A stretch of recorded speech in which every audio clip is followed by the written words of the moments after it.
Kali ini adalah kehamilan 25 minggu di mana saya memfokuskan lebih pada pemeriksaan ekokardiografi jantung. Ya, sedikit banyak kita mempelajari bagian jantung yang sangat complicated ini, jadi ya kita persingkat saja menjadi bahwa jantung itu terdiri dari 4 ruang, yaitu hanya ya kembali pada pelajaran kita IPA zaman SD dulu bahwa kita mengetahui bahwa jantung itu ada 4 ruang. Kalau ini kita namakan ventricle, left ventricle, right ventricle, RV dan RV itu yang kita namakan bilik. Ada bilik kanan, bilik kiri. Nah, kalau LA, RA itu adalah atrium atau serambi, di mana yang boleh bolong itu hanya di serambi, namanya FO, foramen ovale. Itu yang mengalirkan darah dari jantung kanan ke kiri. Ini 3 pembuluh darah utama jantung. Persis seperti garis paling panjang itu adalah main pulmonary artery, tengah ini aorta, dan yang paling ujung ini superior vena cava. Istilahnya adalah 3 vessel view, jadi 3 pembuluh darah besar yang harus terlihat. Ini adalah pemeriksaan dasar jantung yang harus kita kuasai. Jadi hanya dengan melihat 4 ruang jantung dan 3 pembuluh darah besar ini paling tidak 80% kelainan jantung bawaan yang sederhana itu kita bisa singkirkan. Jadi kalau hanya sekedar untuk melihat klep jantung bocor, sekat bocor, dengan kita mempraktekkan 4 ruang jantung saja kita udah bisa menyingkirkan. Ini yang sedang kita ukuri namanya aksis atau sudut jantung.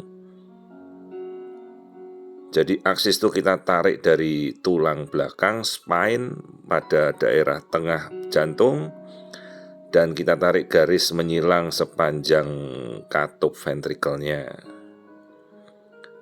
Nah, ini batas antara jantung-jantung ada di rongga dada, dibatasi oleh diafragma. Nah, ini adalah pembuluh darah jantung yang terlihat jelas batas jantung di dalam rongga dada. Bawahnya liver, itu ada di rongga perut. Ini adalah pembuluh darah sepanjang tulang belakang, yaitu aorta. Nah, ini kita bisa melihat batas diafragma, aorta, pembuluh darah yang masuk ke liver yaitu ductus venosus, kemudian ductal arch, kemudian pembuluh darah yang menuju ke daerah leher. Nah, ini adalah cabang-cabang pembuluh darah pada posisi longitudinal memanjang. Ya, ini agak lebih complicated untuk melihat jantung dari posisi ini. Ya, ini kita lihat perlahan-lahan. Kebetulan sih bayinya mau diajak bekerja sama untuk belajar jantung, ya ayo kita pelajari benar-benar, karena ini posisi yang cukup sulit untuk kita bisa dapatkan dan butuh ketelitian untuk melihat organ jantung ini. Sangat banyak kelainan jantung yang kita belum bisa pastikan, tapi hanya dengan kita mencoba mengamati 4 ruang jantung dan pembuluh darah besar di jantung ini, paling tidak kita bisa menguasai. Sisanya lah yang mungkin agak sulit. Nah, ini aliran darah di jantung kita bisa amati. Arus darah yang masuk dan keluar dari rongga jantung.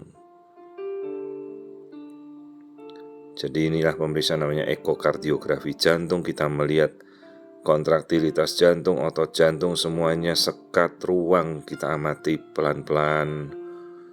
Nah, ini kita bisa tampilkan sekaligus untuk melihat kondisi jantung bayi. Jadi ya pakailah alat itu semaksimal mungkinnya untuk kita bisa amati.